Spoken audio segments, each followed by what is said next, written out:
So Beth wanted to move into a new career, and she says, look, David, there's something better for me. I don't want to be stuck where I am, but I have one big issue. I just procrastinate about everything. Hello and welcome to the Self-Belief Chief podcast. You're here with David Holman. If you haven't done so already, please feel free to subscribe to the podcast so you can keep up to date with the latest episodes, hear the latest science, the latest research, the latest experience and conversations I'm having with my clients. Otherwise, let's begin. So Beth is a procrastinator.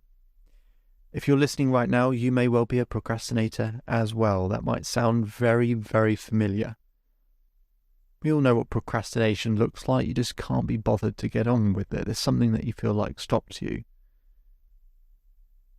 And Beth's going, I really don't understand why I'm procrastinating, because I want to move careers. I want to change. I want to do something different. I said, okay. Well, here's the key principle of procrastination. I said, Beth, if I asked you to meet me to go for a run at 3 a.m. in the morning, what would you say? She kind of goes, I'm not so sure I would do that. I said, okay. I said, Beth, if I asked you to meet me for a run at 3 a.m. in the morning, and if you show up, I'll give you £1 million, what would you say? She goes, oh, I'd absolutely be there. Of course I would. I said, so really, in many ways, procrastination is not a thing. It's just about how important it is to you. You say you want to change careers, but do you really want to change careers? Is it something that you feel like you need or have to do? If it's important enough, you'll find a way. You will find a way if it's important enough.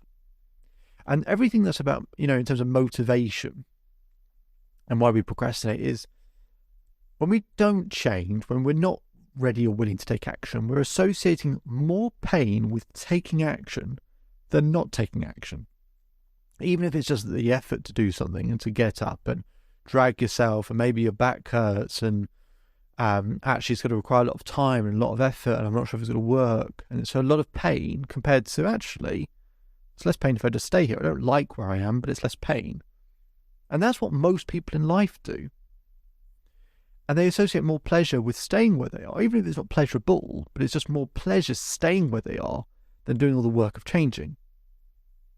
So when I try and help people overcome procrastination, or try and make them make that change, I've got to help them see more pain with not taking action and more pleasure with taking action. In other words, I've got to make the concept of procrastination so undeniably painful, so incredibly painful, that they wish to never do it again. So how do you do that? It's actually quite straightforward. I get Beth to close her eyes. I get Beth to slow down her breathing. I get Beth to roll up her eyes towards her eyebrows whilst her eyes are closed, very simply because her eyes will start to flutter. And that's called rapid eye movement. And that's what, when we're in a state of rapid eye movement, that's what opens our subconscious mind. So now we can actually get stuff in that will land in the back of her mind. And I asked Beth some very simple questions. She's in a deep subconscious state. I asked Beth, how's procrastination affected your relationships in the past? She goes, well, I didn't really put in enough effort. I could have done more. I think maybe people thought I was a bit lazy.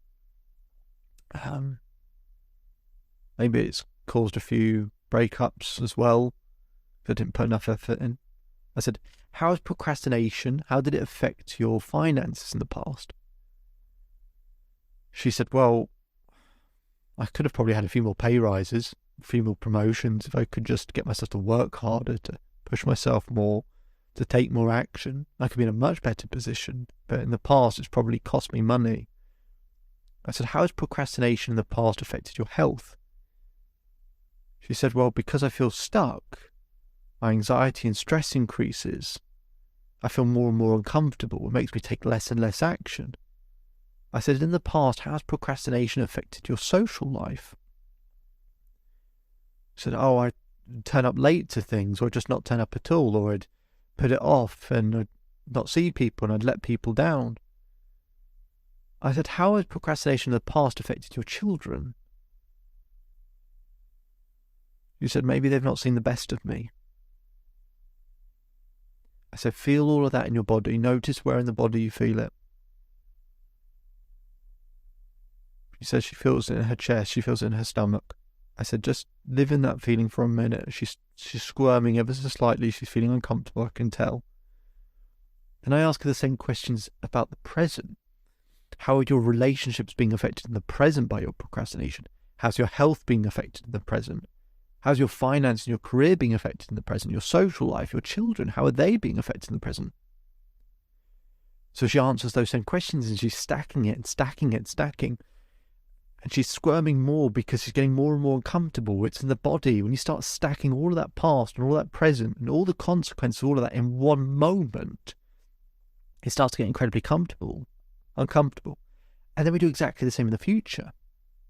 How's your procrastination going to affect your career and finances in the future? She said, David, I might lose my job. The job I don't even want, I might lose it and not be able to get a better one. I said, how will that affect your children in the future? She said, I don't have money for them. She said, I would be letting them down. I said, Mum, why can't you help?